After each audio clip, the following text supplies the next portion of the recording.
or have another print disability which makes reading, holding a book, or turning a page difficult or impossible. The content is copyrighted by the respective publishers. For more information, please visit us on the web at nfradioreading.org.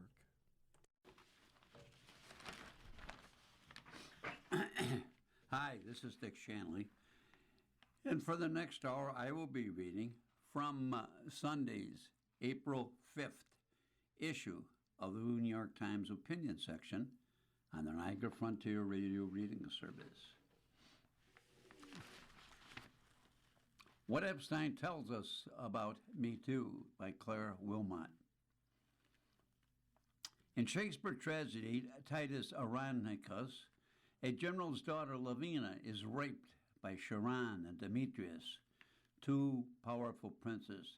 To prevent her from revealing their crime, her assailants carved out her tongue and amputated both her hands.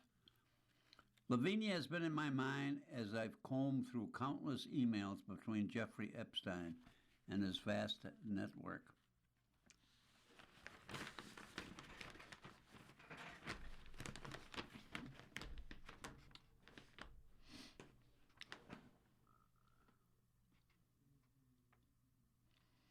In them, tongue-severing swords take the form of threats, settlements, and confidentiality agreements.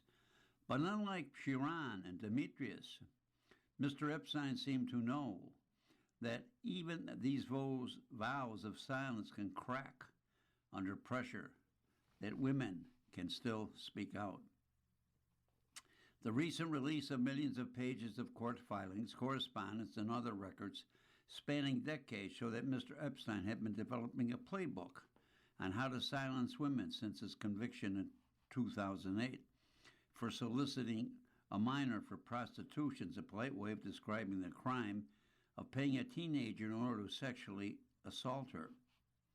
These documents show how he cultivated a climate of skepticism around all women, leaving accusations of sexual impropriety not merely the girls and women he abused. The mechanics of doubt reveal in the Epstein files the strategies and tactics developed by the powerful to erode survivors' credibility, offer rare glimpse into what the Me Too movement was up against when it took off in 2017. The emails make it clear that the movement's hard-won progress never stood a chance. Mr. Epstein seems to have understood that if he could wield his behind-the-scenes influence to encourage a belief that women and girls were unreliable, that perception was stronger than any non-disclosure agreement. If you transform a person from a victim into a liar, you can count on her tongue for good.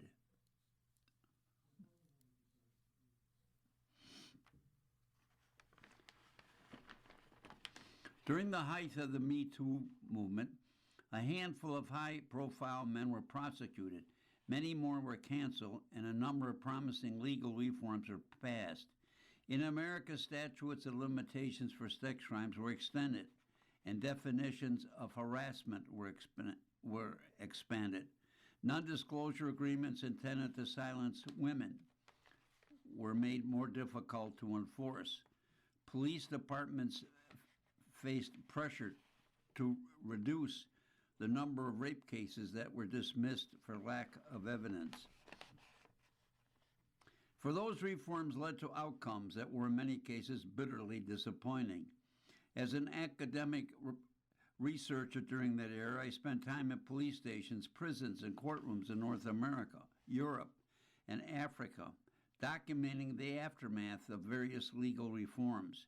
In the wake of a Me Too, many of the places I studied registered upticks in sexual violence reporting alongside the declining rates of prosecution. A conviction may be an imperfect measure of justice, but these trends suggest that the Me Too movement had fueled a desire for consequences that were not being met. In my work as a researcher, I documented the subtle ways in which doubt cling to the testimony of sexual violence survivors. In jails in Maryland and Ohio, I spoke to women who had called the police for help, only to be detained and investigated as criminals themselves. In Nigeria, where feminist movements and subsequent legal reforms overhauled gender violence laws, I've reviewed over 70 sexual violence case files, tracing how many survivors tended to be disbelieved because of their identities and biographies, which were given greater weight than the facts of their cases. Burdens of proof are not borne equally. Women who are poor, not white, undocumented, or otherwise marginalized have more to prove to offset the weight of the prejudice that chip away at their credibility. I found that for most survivors, when they tried to hold men accountable for crimes, the slogans of Me Too could not contend with reality.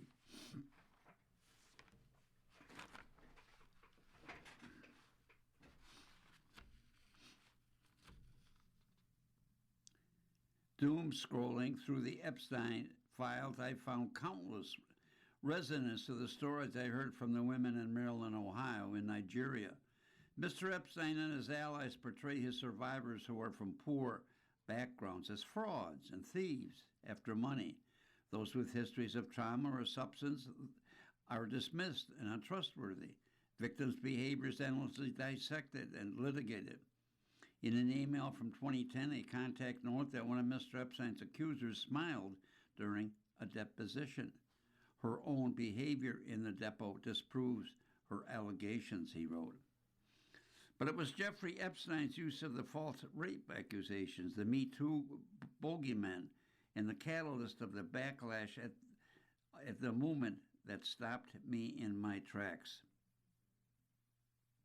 Available data shows false reports of this nature are exceedingly rare, generally 2% to 5%, and dwarfed by the estimated number of sexual assaults that are not reported to the police. Around 3/4 of sexual assaults in the United States. Let's read that again. That's interesting.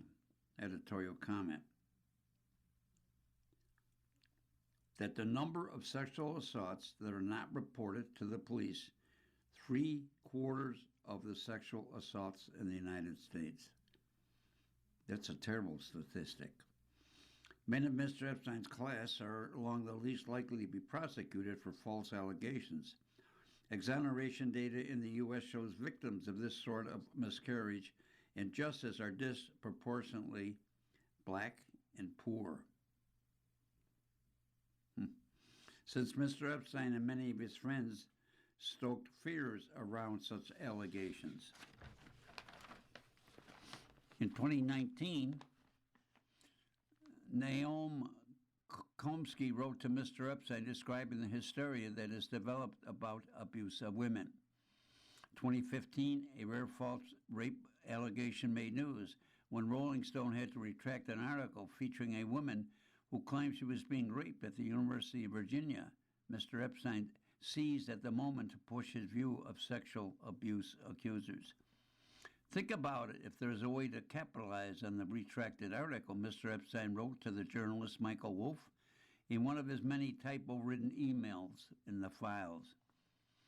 These stories suggest that Mr. Wolff did not respond. That night he sent Mr. Epstein an email with the subject line, "Are women bad for journalism?" In the email, he linked to a column he wrote for USA that denounced the news media for continuing to point to sexual assault on campuses as a serious problem, even after the fallout from the retracted Rolling Stone article. In court transcripts and private correspondence, Mr. Epstein and some of his associates described some of Mr. Epstein's accusers as frauds and thieves, repeatedly called Virginia Giuffre, the most outspoken of Mr. Epstein's victims, a total liar and a serial liar. Mrs. Giuffre, it's spelled Giuffre, who died by suicide last year, went public over a decade ago claiming that Mr. Epstein had assaulted her when she was a teenager and that he had trafficked her to his powerful friends. There were dozens of underage victims identified by prosecutors in the 2007 case. After a mysterious lien and plea deal protected Mr. Epstein from federal criminal charges, she and other victims came forward with civil suits.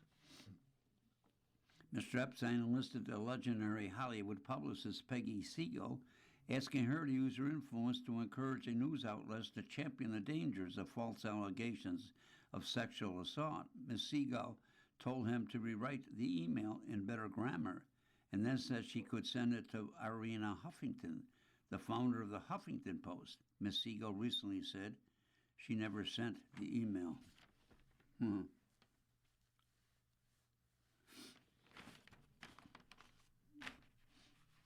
Ghislaine Maxwell, Mr. Epstein's longtime companion, also worked to tarnish the reputation of Miss Jewett.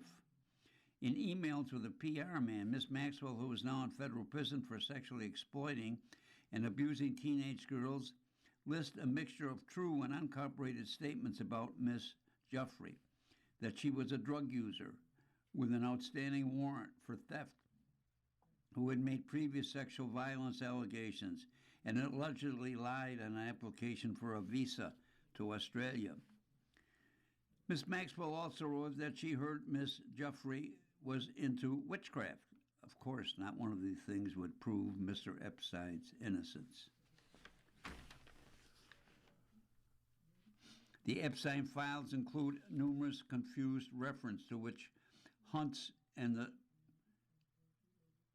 Salem witch trials, particularly as the Me Too movement picked up steam. No one seemed to clock the fact that, much like the moral panic about false rape, historical witch hunts often reflect anxieties about women's power in society. By late 2020, the Miami Herald published Julie K. Brown's three-part investigation of Mr. Epstein, reporting that thrust the financier into the spotlight. The Me Too backlash was ready in full swing, with cries that the movement had gone too far, reverberating through many industries.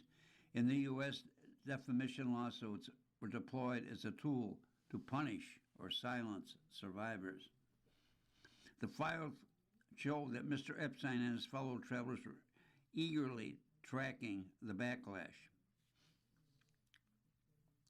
When one of the charges against Harvey Weinstein, the disgraced Hollywood producer, was dropped after a detective failed to disclose a piece of evidence, the lawmaker Woody Allen forwarded the news to Mr. Epstein. Yes, Mr. Epstein replied, let's see if the accuser gets punished. They never seem to, Mr. Allen replied. This is wrong. In September 2018, the psychology professor Christine Blasey Ford testified before the Senate Judiciary Committee that Brett Kavanaugh, then President Trump's nominee to the Supreme Court, had sexually accused her when they were teenagers. Before she testified, Mr. Epstein wrote to the former U.S. Solicitor General Ken Starr, who worked closely with Judge Kavanaugh and defended him after Dr. Blasey's testimony, expressing his sympathies with the nominee. I've sat in Kavanaugh's seat 10 times, Mr. Epstein said. She can put on quite a show. Questioning her is an art form. If she begins to cry, not uncommon, or fabricate damage from the alleged interactions, worse. Surgical care must be the order of the day. Wise, Mr. Starr replied, thank you. In one of the many text exchanges with the former Trump White House strategist Steve Bannon during the period, Mr. Epstein discussed using the Kavanaugh hearing to fuel widespread perceptions of a Me Too witch hunt. Mr. Epstein suggested that Dr. Blasey's testimony could be undermined if she were compared to privileged white women.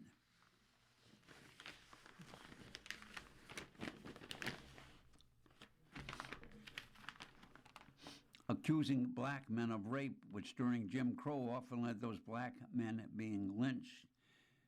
She should strike a chord with the blacks, Mr. Epstein wrote. Love that, replied Mr. Bannon. These exchanges seem like the musings of a man merely commenting of the views to his friend, but Mr. Epstein's friends were very powerful people who were friends with other powerful people.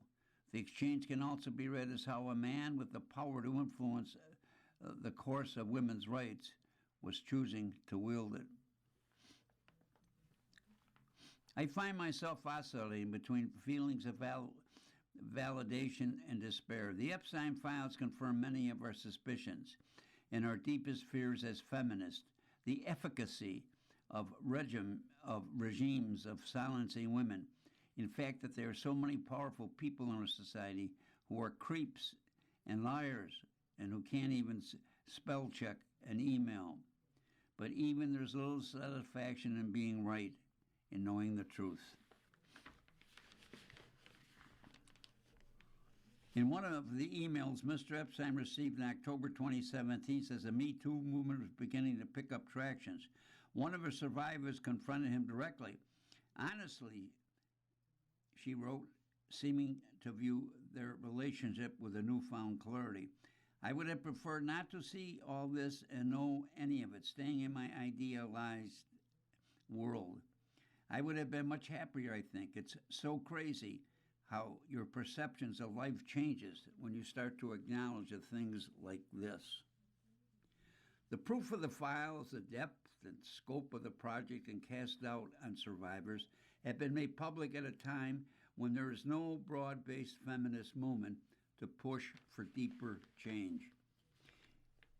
If the problem we face is no longer a lack of evidence, where does that leave those of us who threw in our lot with the belief in the power of exposure? Perhaps another feminist movement might finally figure out on how to target the deeper layers of our cultural fabric, the forces lurking beneath our laws that shape whom or what we believe. Because even now, with the latest tranche of high-profile names that appear in the files, many choose to believe that these people did not know. Jeffrey Epstein lied about his education, his investments, his philanthropy, and the sources of his wealth. He lied to the women and girls he trafficked, promising them education, careers, and better lives. It was public knowledge that he was convicted of soliciting a minor for prostitution for over a decade before his death, and yet many in his circle believed him. Despite what Mr. Epstein and his friends would have us believe, the Me Too injunction to believe women was never meant to be an endpoint. Believe women ask us to figure out how to correct obvious disparities in the must prove what to whom. The liberal reforms that a Me Too movement produced were not up to the structural task. By casting doubt over those who report sexual violence in his private but influential circles, Mr. Epstein and his allies robbed his victims of their most powerful defensive weapon, the credibility of their testimony. Vows of silence can crack under pressure or when circumstances change. In Titus Andronicus, that's Andronicus, Lavina writes the names of her abusers in the earth of her father's garden, a stick clenched between her teeth. Mr. Epstein understood that a liar can never speak, or rather cannot be heard. Her testimony is reduced to the incoherent ramblings of a mad woman.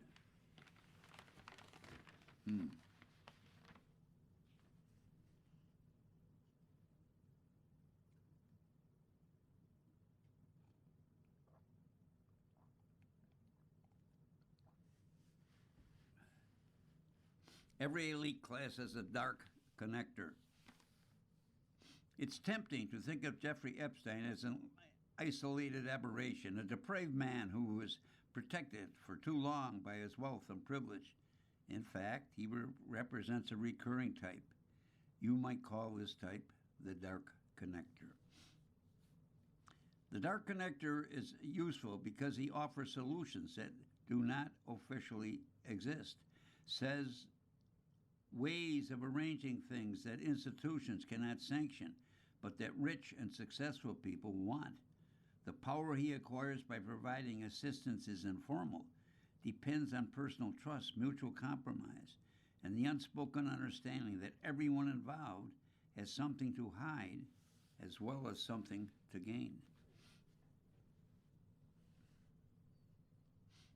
The best way to understand how Mr. Epstein functioned as a dark connector through Gmail, a simulation of email inbox, and lets users experience his slimy, typo-filled workflow. This searchable database, created by Riley Waltz, a software engineer, and Luke Egel, an AI developer, performs the civic service of turning the Justice Department's abridged and chaotic release of investigatory files into a navigable archive. It's illuminating and unsettling to contemplate the world from the dead creep's perspective. For those looking for proof that Mr. Epstein was a blackmailer or a financial crook of the operator, or the operator of a pedophile ring, the emails are disappointing. They don't quite prove him to have been any of these things. He was a sexual abuser who uses wealth to victimize women and girls on an industrial scale. But the more subtle picture that emerges after some time trawling through his inbox, and once you start dipping, it's hard to stop. It's that of a social broker, a college dropout with a gift for bullshitting on many topics. He made himself into a gateway between important people and the many kinds of better kept quiet help they wanted with their tax bills, their sleazy romantic adventures, jobs for their kids, and their social ambitions.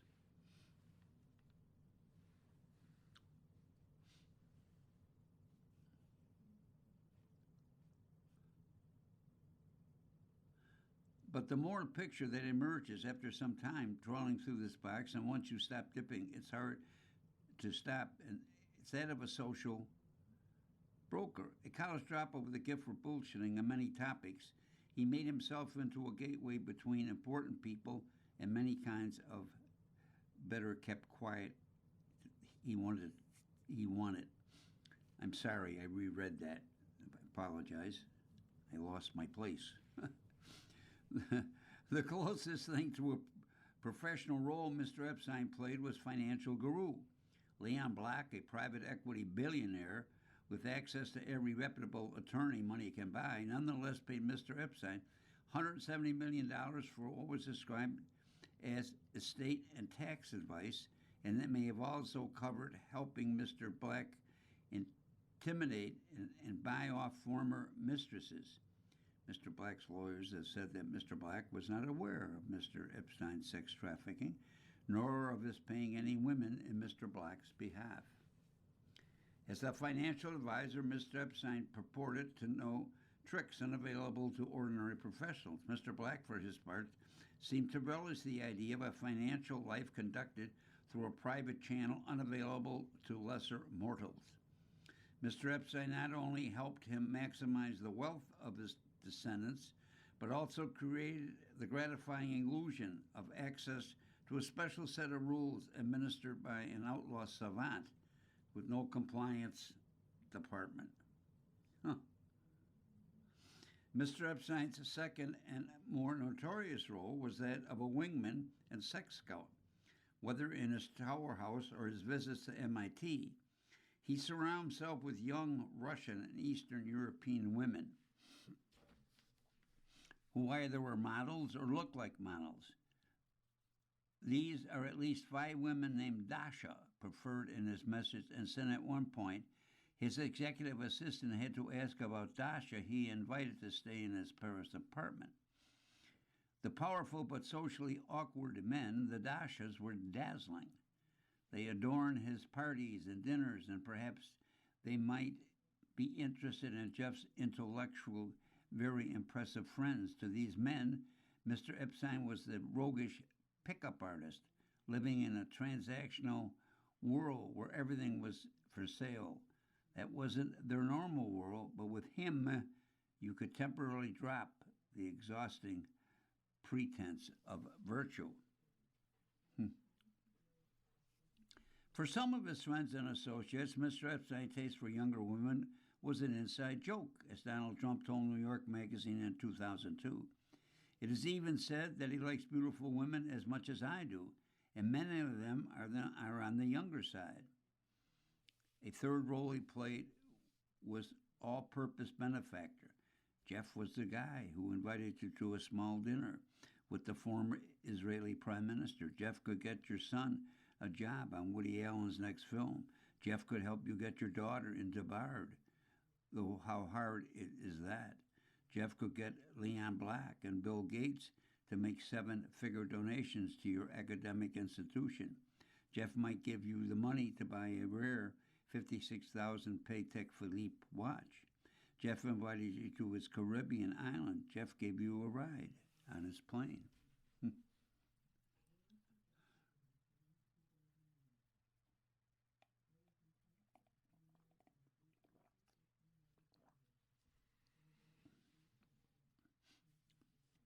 Ah, the plane. Sometimes a cultural anthropologist must be studying private air travel as a signifier among the tribes of the globalized elite. To bring someone aboard a private plane is a recognition of his status and an invitation for him to admire yours. It confers a feeling of belonging to a class whose members are too important to wait in lines. Fasten seatbelts are perceived through customs. Even in this rarefied world, there are distinctions. Jeff Plane was no ordinary chief executive jet, a Gulfstream or a Bombardier. It was a Boeing 727 equipped for an outer borough sultan with velvet sofas, a bar, a theater, and a stateroom. Unfortunately, the email message suggests Mr. Epstein performed a social function that went beyond being a mere favor bank.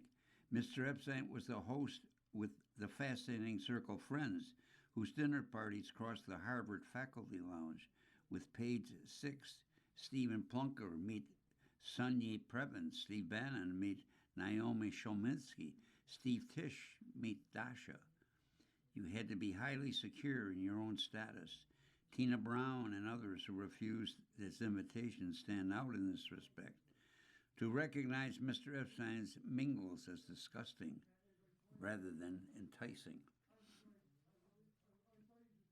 Every society that sustains a sharp divide between the professed standards and its livid arrangements all produce people whose business is managing it. An obvious analog to Mr. Epstein as Dark Connector is Roy Cohn. Mr. Cohn's daily commerce during the Cold War era was a menace and gossip rather than flattery and philanthropy, but he played a similar role in society and in New York society in particular. He too had a secret that was widely known.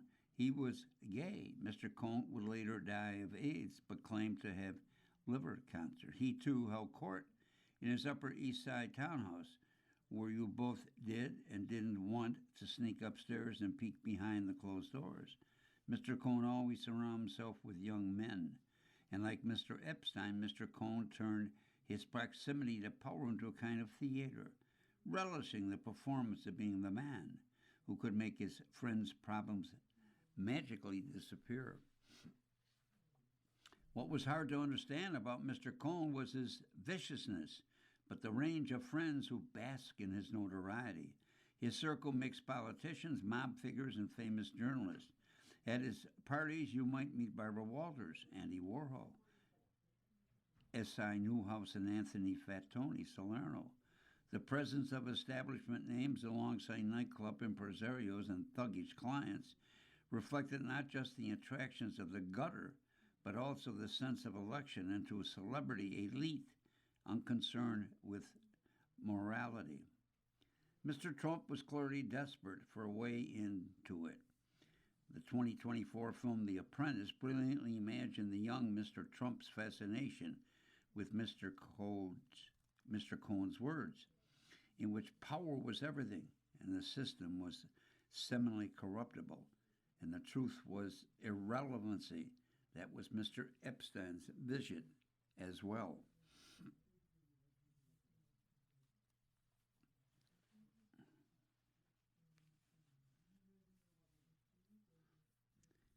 Both men were opportunistic students of others' weaknesses. Working as chief counsel for Senator Joseph McCarthy during the Red Scare, Mr. Cohn learned that ambition and how fear creates levers. In post-Cold War America, Mr. Epstein understood that money, vanity, and sexual desire to do the same. Each built networks around his understanding of human vulnerability. That's what distinguished them from ordinary fixers or social climbers. The Dark Connector thrives on the illusion that he's the only one who knows how things really work. And he uses that illusion to bring powerful people into his confidence. Finding an example of this type in literature and history makes for a slightly morbid parlor game. Maya Wolfsham, the bootlegger who bridges high society and organized crime in The Great Gatsby. Mr. Tucklehorn, the cold-hearted keeper of aristocratic secrets in Bleak House. Anthony Traub's work is filled with Dark Connector like Mr. Slope, the manipulating captain in Barchester Towers. Game of Thrones fans says that Littlefinger fits the role as such figures often prosper by managing the reputation and vulnerability of their social superiors. Access to other people's secrets give them power and make them indispensable. Grigory Rasputin belongs to the same language. A Siberian peasant turned court mystic, hang around at the Russian imperial court, Rasputin insulated himself into the Romanovs' inner circle by presenting himself as a healer of the young Prince Alexis' hemophilia. Whether through coincidence, hypnosis, or the simple fact of forbidding medical treatment that did more harm than good, namely aspirin, which inhibits blood clotting, Rasputin had a unique ability to relieve the boy's suffering. That put Tsarina Alexander in his thrall and delivered him unbounded political power. Every society has its obsessions. Rasputin, the mad monk who walked barefoot through the snow, spoke to the Russian court's fascination with spiritual extremism. Roy Cohn had an analog kind of tainted allure and an era that saw communism as its greatest threat. You might say that Mr. Epstein had a similar kind of appeal for an elite culture preoccupied with money and sex. The Dark Connector cultivates an aura of special access. He thrives on impatience with process and on perennial belief, the powerful, that their problems are too singular to be handled by ordinary means. He thrives as long as he is useful, but he's discarded quickly once he turns into a liability. At that point, networkers built over a lifetime of flattery and manipulation evaporate overnight. None of Mr. Epstein's friends tried to visit him in the Metropolitan Correction Center, the jail in Manhattan, where he spent his last days. After his death, it turned out that he had no actual friends at all. If you want to find other dark connectors, consider elites that proclaim one set of values while living by another, such as in Restoration France or Hollywood during its golden age. The dark connector type is always found around royal courts and late-stage empires. Talleyrand, the exquisitely adaptable survivor of the French Revolution, and Napoleon here perfected the art of being invaluable to successful regimes by knowing everyone's secrets. His image was that of the great diplomat and statesman. His reality was that of a corrupt politician who grew immensely rich on foreign bribes. In Hollywood, the studio system, press agents, and gossip columnists professionalized the role, bridging the gap between the carefully curated public persons of stars and private lives that might have ruined them. The powerful columnists Luella Parsons, Hedda Hopper, and Walter Winchell buried inconvenient truths for those who cooperated with them. Secrets were mostly sexual, closet homosexuality, abortions, and affairs. But like Mr. Cohn, the gossips had the power to destroy careers with accusations of left-wing sympathy. Dark connectors naturally attract their own network sycophants. Steve Bannon and Michelle Wolf both won Mr. Epstein's trust by representing themselves as traitors to the global elite. As fellow inside outsiders, they could help him navigate the treacherous path to full-scale acceptance. It's notable that both now claim the same defense. They were double agents for the morality police, seducing a villain to eventually expose him. What ultimately makes Mr. Epstein a significant figure is not his personal pathology, but what his career says about the culture that found him useful. The philanthropists of the Gilded Age, the Rockefellers, Carnegies, were institutional builders who sought immortality by endowing universities and libraries that would survive them.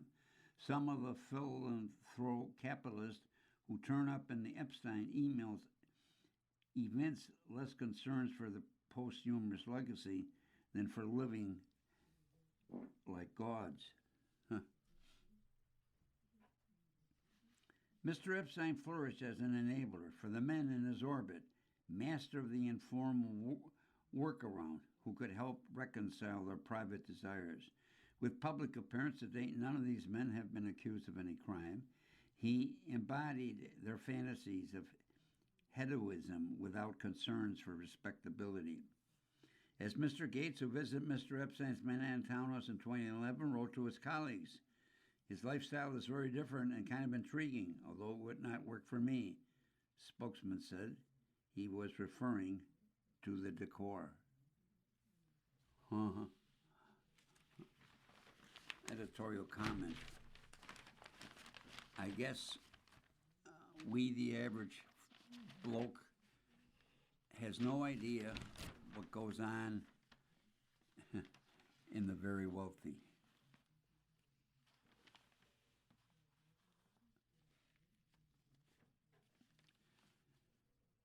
This article is written by Maureen Dowd. Pam and Christy kicked to the curb. My friend has a perfect pitch for a reality show for Paramount. Pam and Christy, Spring Break Breakfast. With no figs left to give, fed up with everything, especially the mean boss who can, and the girls head to Cancun. They held each other's hair back as they upchuck, and they sweetly kept up each other's spirits, but then they lose their passports and can't get back across the border. Ah, caramba. Pam Boddy and Christine Nome may be crying in their margaritas somewhere, wondering where it all went wrong. What happened in the halcyon days when the president praised them as his beautiful helpmates? The disappearance Attorney General and Homeland Security Secretary Pam Bondi and Ice Barbie, to their critics, learned the hard way that sycophancy has its limits. In President Trump's first term, Jeff Sessions got dumped as Attorney General when he wouldn't put the kibosh on the Russian investigation. But these women were discarded despite their eagerness to do anything to please Trump, debasing themselves and desecrating their departments.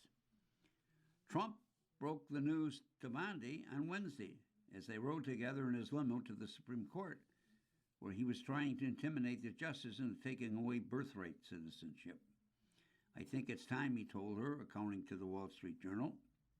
Justice Department staffers were quick to chuck Bondi's portrait in the trash. Nome was having a humiliating week as well. She is mired in a messy love triangle. Reports of an affair with her aide, Corey Lewandowski, collided with Daily Mail expose about the kink of her poor husband, Byron, an insurance agent back in Castlewood, South Dakota.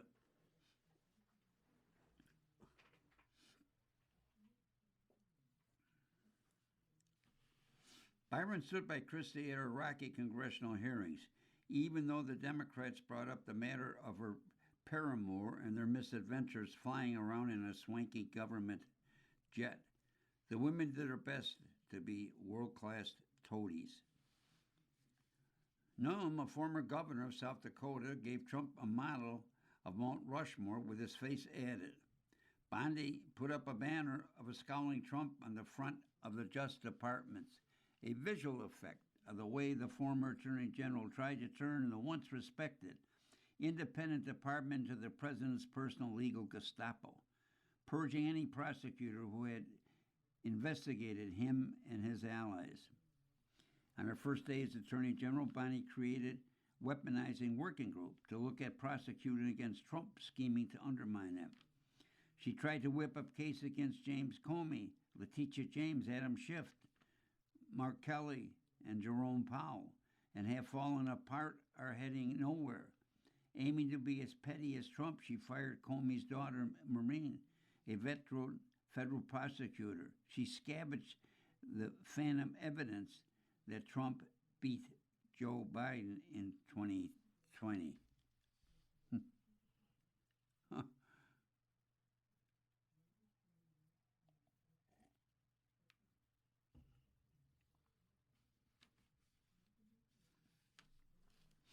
Noam emulated Trump's faux macho stance. She let ICE run rampant. When federal officers shot and killed innocents in Minneapolis, she smeared the victims as domestic terrorists. She went out on patrol with ICE officers wearing the ICE uniform and a bulletproof vest and brandishing a rifle. Indeed, she excelled at horseplay, surviving to be a glamour girl of the administration, making and promoting Department of Home Security decked out like Annie Oakley, riding a horse past Mount Rushmore.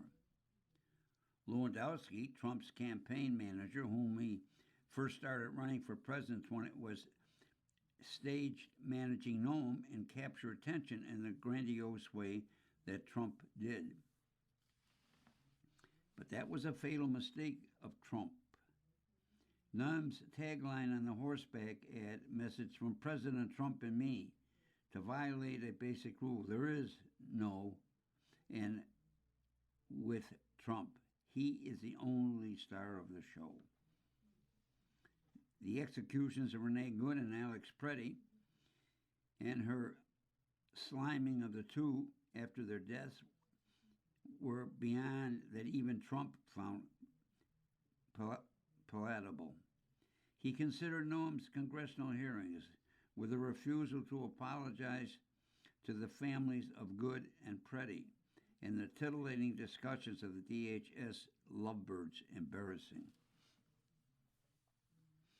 At her congressional hearings in February, Bondi threw dignity to the winds and ate the scenery, shooting and insulting to impress the boss. She used Trump's tacit of deriding, snapping at Representative James Raskin, a Harvard-trained attorney. You don't tell me anything. You washed up loser lawyer. You're not even a lawyer.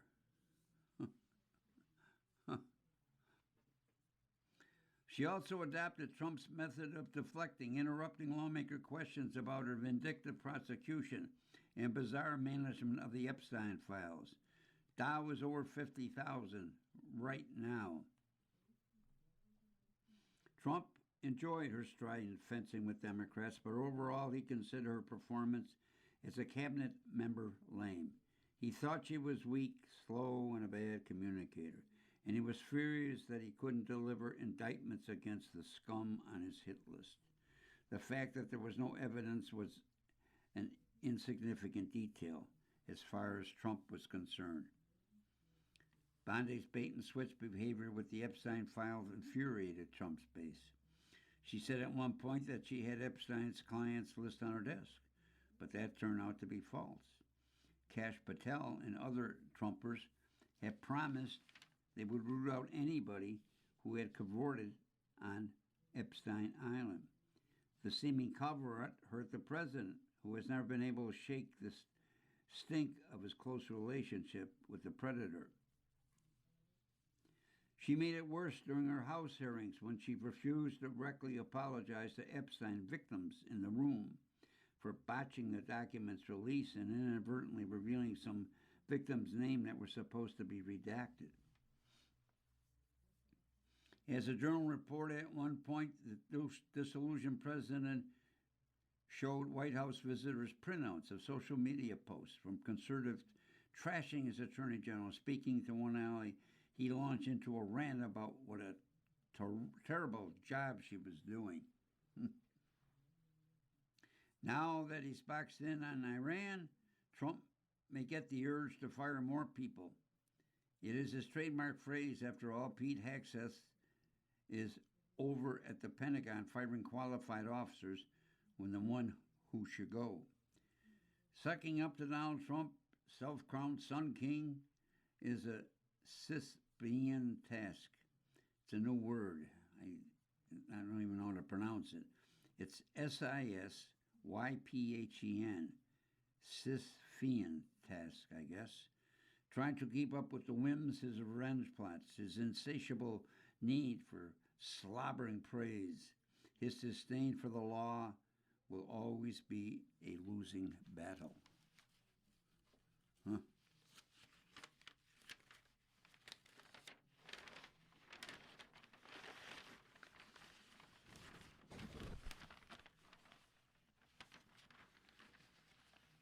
We'll get editorial. We'll get off of Trump for a moment. Newsom has entered the manosphere. For California governor, progressive models of manliness now seem passé. Not so long ago, the future was female. That expectation was more memorably expressed a few weeks before the presidential election. In 2016, when Hillary Clinton posted a picture of her young self on Twitter with the caption, "Happy birthday to this future president." Though Donald Trump's victory dashed her presidential hope, it did not end her faith in the direction of history. "I remain convinced that, yes, the future is female," she later said. Joe Biden agreed in the 2020 presidential campaign. He described himself as a transition candidate who would serve as a bridge to a more diverse and feminine future. He promised to pick a woman as vice president and to nominate a black woman for the Supreme Court, and he did. The sense of growing empowering was reinforced by the prominence of politicians such as Kamala Harris and Alexandria Ocasio-Cortez. But if Democratic Party politics are any indication, the future is no longer female. Stung by the losses of Ms. Clinton and Ms. Harris, many in the party, according to multiple reports, are looking for a presidential candidate in 2028 who is straight, white, and male. Representative Jasmine Cocker of Texas summed up the prevailing attitude as, "Let's go find the safest white boy as we can."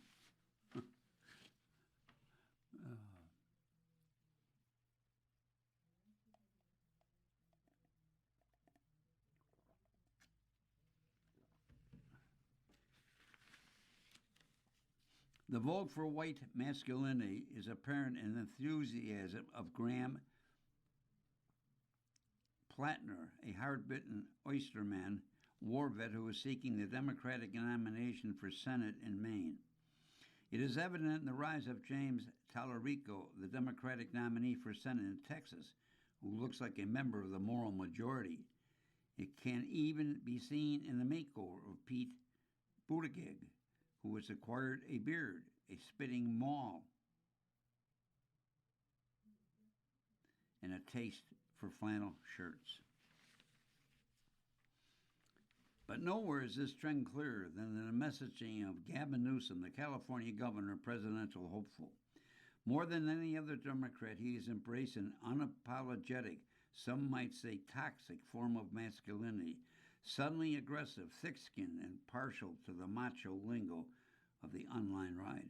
He seems to have concluded that progressive models of manliness, the deferential white male ally, the girl dad concerned about reproductive rights, are passé. His instincts may unsettle progressives, but Mr. Newsom has accurately identified a Democratic weakness. His attempts to address the problem, though often misguided, nonetheless point his party in the direction it must travel to beat back the right.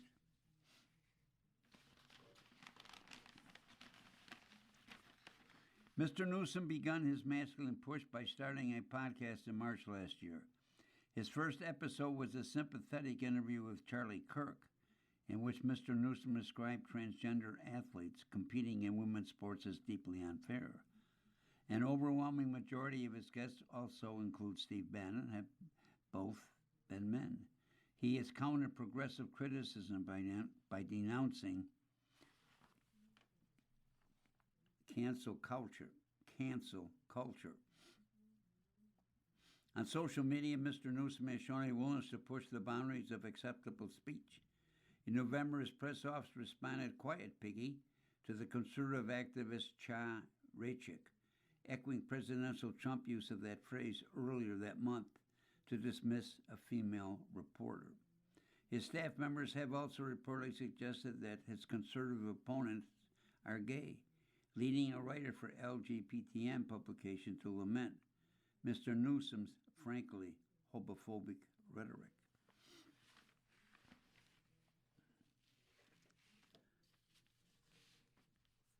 Most striking, Mr. Newsom has drawn on the idiom of the manosphere, an online right communities noted for their unembarrassed racism and misogyny.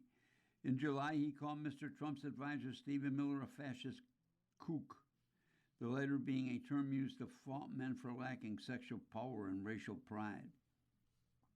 In March, his press account shared a video of Mr. Newsom with the caption, "Mug or get mugged." I'm not sure if they spell it M-O-G, so I don't know if it's the same thing. To mug somebody or hassle somebody would be spelled like a cup, mug. You mug somebody. So I'm not sure what mog means. This term describes a man who shows himself to be physically superior to other men and thus the alpha male of the group, a mog, who mogs lesser men.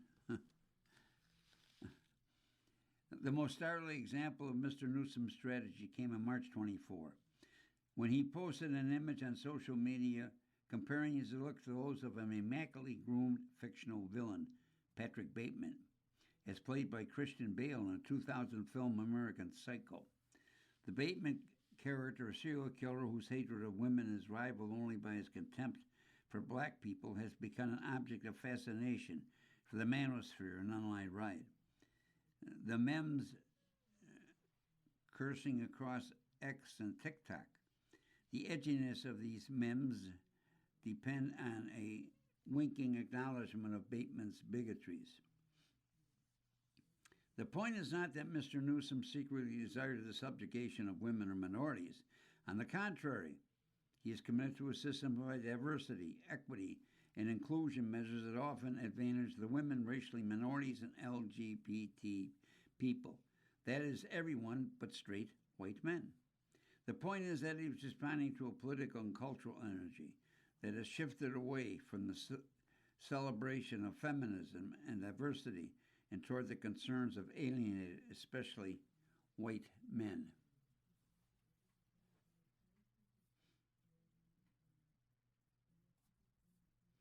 This is not just a matter of two election defeats. Progressives tend to see themselves at the cutting edge of social change, challenging power structures and overcoming oppressive cultural conventions.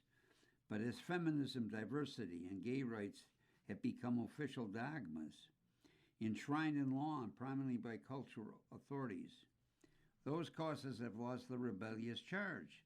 That counterculture quality is now possessed by expressions of traditional white masculinity that seem out of step with the diversity regime. Mr. Newsom's social media team seems to understand this, but memes alone are unlikely to dispel the sense that Democrats are no longer at the political vanguard. Despite his heresy on transgender athletes, Mr. Newsom continues to support diversity initiatives whose costs fall especially hard on white men. This commitment limits his appeal to the male vote and may make it hard for him to run as an alternative to the status quo. Rather than imitate far-right provocateurs, Mr. Newsom should ask why voters in his home state rejected affirmative action in 2020. Democrats are convinced that they need to nominate a white man. What they really need is someone who is willing to challenge the party's orthodoxies.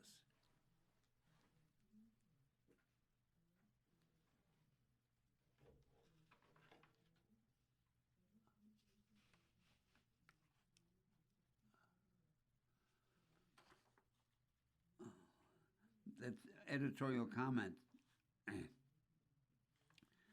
That's an intriguing article. We'll see what happens in 2028. Perhaps some candidates will be maybe the governor of Virginia, Newsom, Rubio, maybe Mark Kelly, former astronaut. We'll see what the midterms are going to be. The way things are going, it would appear that the Democrats are going to win many seats. You have been listening to a reading of articles and features from Sunday, April 5th, issue of the New York Times Opinion section. We read from the New York Times Opinion section every Sunday at 2 p.m., and your reader has been Dick Shanley, and thank you for listening.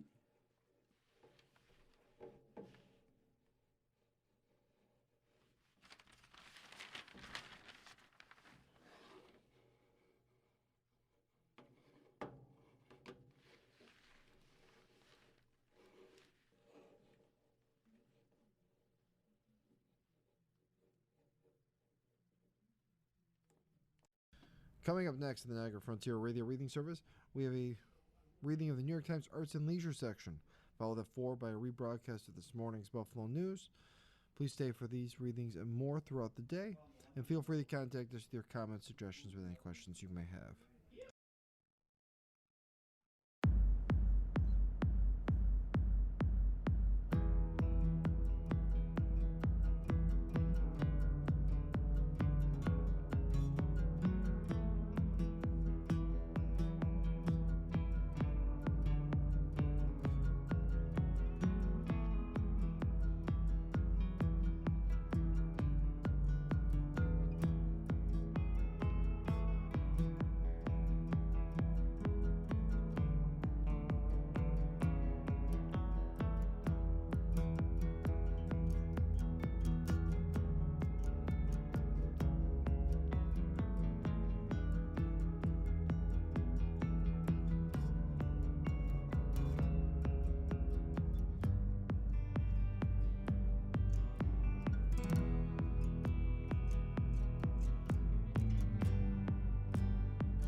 following program is intended for listeners who are blind, have low vision, or have another print disability, which makes